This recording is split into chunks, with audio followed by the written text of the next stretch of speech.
Hey guys, Perla here. Don't mind my hair. It's just like, still undecided what I'm gonna do with it. Hey, you like my? This is in my shirt, my PJs. Coffee, nap, sparkle, repeat. Basically, what I do every day. Anyways, welcome to my channel, Imperfectly Perfect. So today I'm going to be trying to do like all the little videos that I wanted to do, like kind of backtracking. So this one is about my childhood. So let's see, where do we begin? When I was probably, I want to say like 4.5 or 5, I had my first, that I can remember, sleep paralysis occurrence. I was in a, one of, one of my one of my mom's friends used to babysit me while my mom went to work. And I remember this was back in Jersey. They had 3 bedrooms, and the last bedroom was all the way in the back. You would connect to the backyard. There was like an entrance to the backyard from there, and that's where she would put me to take a nap. And I used to always cry and refuse taking naps. I hated taking naps. Oh my god, it was like the worst. And I remember I was sleeping. I remember waking up, like, consciously being awake. And I could hear her, like, in the room. I think I saw her in the room. But I was screaming out of the top of my lungs for her to come and get me, like, to literally like, pick me up. And she walked right in the room, got what she wanted to get, and got out, but she wouldn't hear me. And I was just standing there, like, what felt like forever. I felt like I was stuck in my body for, like, hours. And when I came to at that age, um, I felt like this, something like on top of me, kind of like a presence or whatever. And I felt like I was, like the devil was coming for me, basically, at 4.5.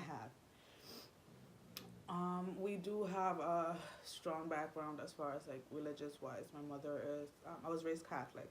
So my mom, with her praying, like, we used to host like prayer session nights in our house and stuff like that. So religion definitely was a big part of it. So when I came to, when I was able to get up, I was just kind of sat there and just cried, like, like, oh my God, what did I do that was so bad that the devil was coming for me?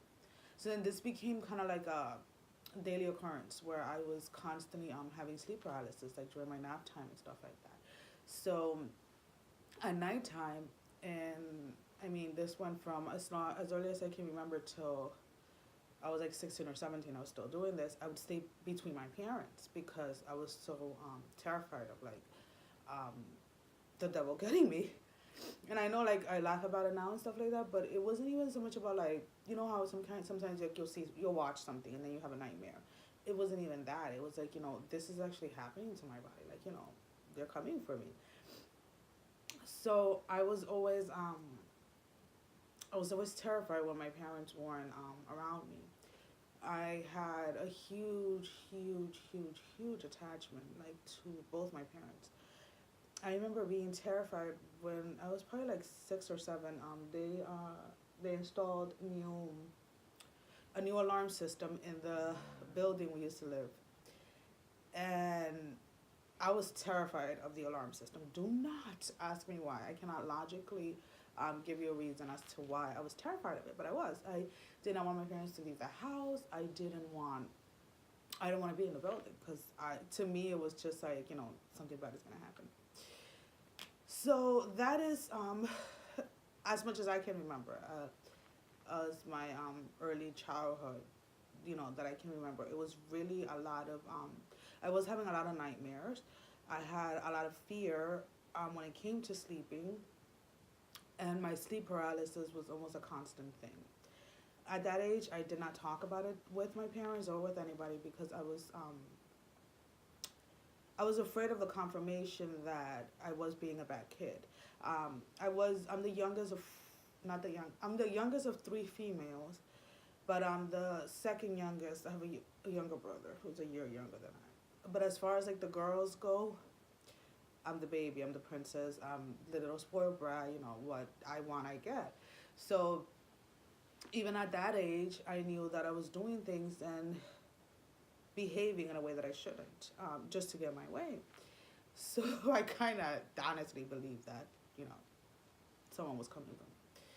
So I kind of just dealt with it, and one way of dealing with it was sleeping like right in the dead center of mom and dad, so that at least if the sleep paralysis came, I would just kind of like I would start praying and just be like, mom and dad is not gonna let him get me.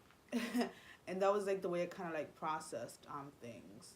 And people would tell my parents like, oh my god, you really need to get her out of your room and this and that. But I never spoke about the core reason why I did that. School wise, I don't think that, aside from my vocabulary and my speech. So we are Spanish, we're Dominican. So we spoke Spanish at home and English in school.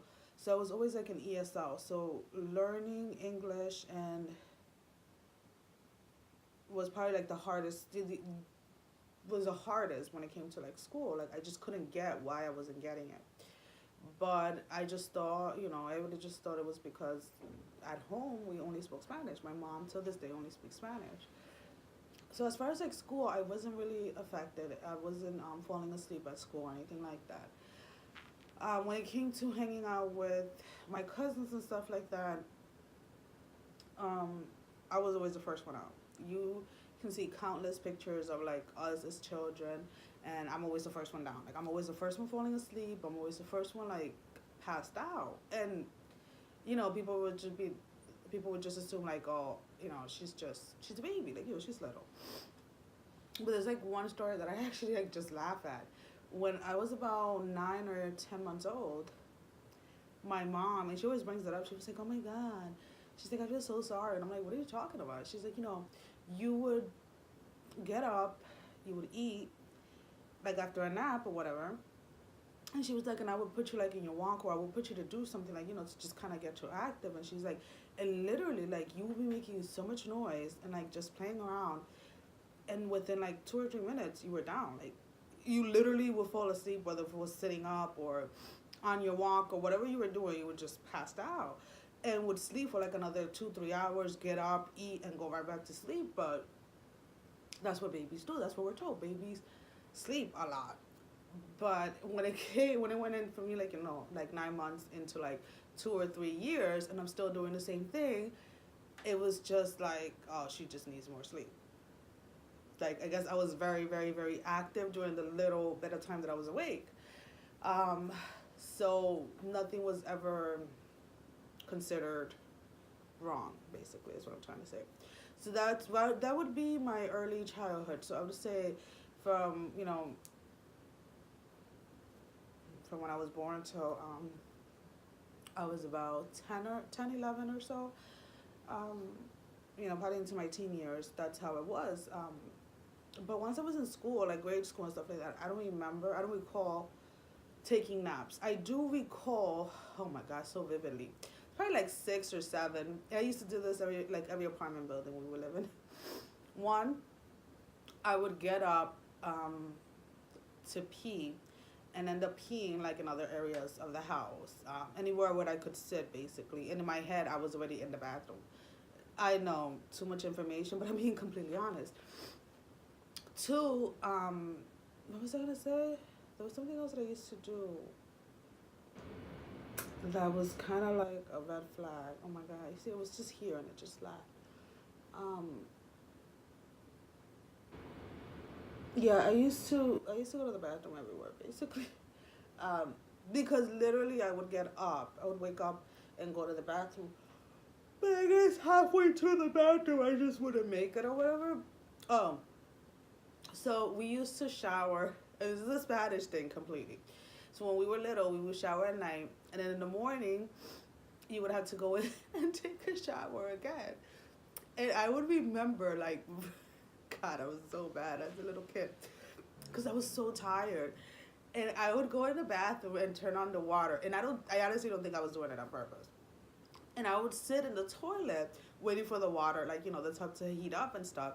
And I would just pass out, like sleeping in the toilet, like I was gone completely. And my mom would come in like, with coño, que lo que tú haces, no te bañas, muchacha, fui. With her Spanish. I'm like looking at her like, what are you talking about? Like, oh, and I would just be looking around like, oh my shit, I'm in the bathroom. And I would be completely out of it, like, you kidding me? And like, this was like a constant thing, but it was like, first of all, I wasn't a late sleeper, so I wasn't up like all night or anything like that I knew of anyways. I would rarely, I would go to sleep at a normal time, child was supposed to go to sleep. We weren't allowed to watch TV on a daily basis. I apologize. The yawning came. I'm just gonna probably be here the whole day. So it wasn't like I was up watching TV or doing whatever. I was asleep, but in the morning I just couldn't get myself going, and I would constantly sit in the toilet and just pass out. And it was just like, I guess perceived as being lazy or whatever, but it is what it is. Well, I hope you guys enjoy the little quick video as far as my childhood goes. And go ahead and click on the next video. It'll take you through my teen years.